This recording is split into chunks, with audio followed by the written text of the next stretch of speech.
በፋርስ ባህረ ሰላጤ ጨለማ ውስጥ የተቀሰቀሰ አንድ ግዙፍ አደጋ፣ በዓለም አቀፉ የነዳጅ መስመር ላይ የተደቀነ ታላቅ ስጋት። በሆርሙዝ የባህር ወሽመጥ የሚያልፈው ግዙፍ የነዳጅ ጫኝ መርከብ የኢራን የባህር ኃይል የተፈቀደልን መስመር ሳትከተል ወጥተሃል በሚል በተሰጠው ማስጠንቀቂያ ማግስት በደረሰበት ከፍተኛ ፍንዳታ በከፊል ተቃጥሏል። የዚህች አንዲት መርከብ መመታት የዓለም አቀፍ የነዳጅ ገበያን ብቻ ሳይሆን በዋሽንግተን እና በቴህራን መካከል ያለውን ውጥረት ወደማያልቀው የጦርነት አፋፍ አድርሶታል። ዛሬ በሆርሙዝ ወሽመጥ የተከሰተውን ድንገተኛ ፍንዳታ፣ በስተጀርባው ያለውን ጂኦፖለቲካዊ ሴራ እና የዓለም ኢኮኖሚ ስጋትን በዝርዝር እንመለከታለን።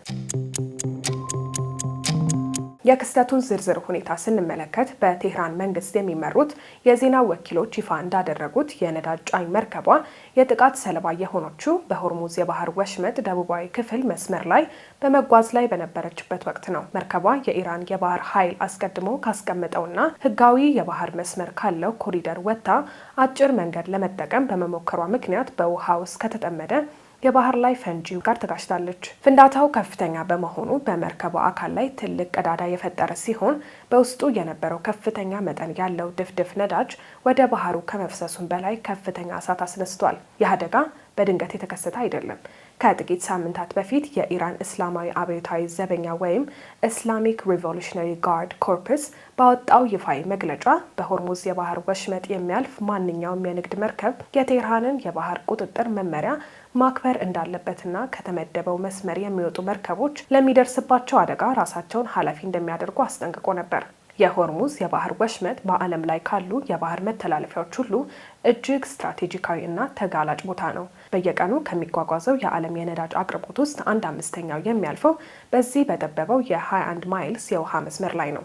ኢራን በዚህ መስመር ላይ የምታደርገውን የቁጥጥር እገዳ በማጥበቅ የዓለምን የነዳጅ መስመር የማፈን አቅም እንዳላት ለምዕራባውያን ኃይሎች በግልጽ እያሳየች ትገኛለች። የዚህ ክስተት ዋና ትንተና የሚያሳየን ጉዳዩ የመርከብ አደጋ ብቻ አለመሆኑን ነው። ኢራን የባህር መስመሩን በመዝጋትና በጥብቅ ቁጥጥር ስር በመዋል በአሜሪካንና በምዕራባውያን ላይ የስነ ልቦና እና የኢኮኖሚ ጫና እያደረገች ነው። የዚህ እርምጃ አፋጣኝ ውጤት የዓለም አቀፍ የነዳጅ ዋጋ በአንድ ጀንበር እንዲንር ማድረጉ እና የመርከብ መድን ዋጋዎችን በጥፍ ማናሩ ነው። አሜሪካ ወታደራዊ እርምጃ ብትወስድ የባህር ወሽመጡ ሙሉ በሙሉ ሊዘጋ ይችላል። እርምጃ ባትወስድ ደግሞ የኢራን የባህር ላይ የበላይነትን አምና መቀበል ይሆናል። ይህ ደግሞ በዋሽንግተን በኩል የሚወሰደው ማንኛውንም ቀጣይ እርምጃ እጅግ አደገኛ ያደርገዋል። አሁን ደግሞ ወደ ዲፕሎማሲያዊ እና ወታደራዊ ፍጥጫ እንለፍ። የአሜሪካው መከላከያ ሚኒስቴር ፔንታጎን እና ማዕከላዊ እዝ ሴንትኮም በጥቃቱ ዙሪያ ባወጡት መግለጫ ኢራን በዓለም አቀፍ የባህር ላይ የመጓጓዝ ነጻነት ላይ የሚፈጸም ህገወጥ ጥሰት እያካሄደች ነው ሲሉ ኮንነዋል።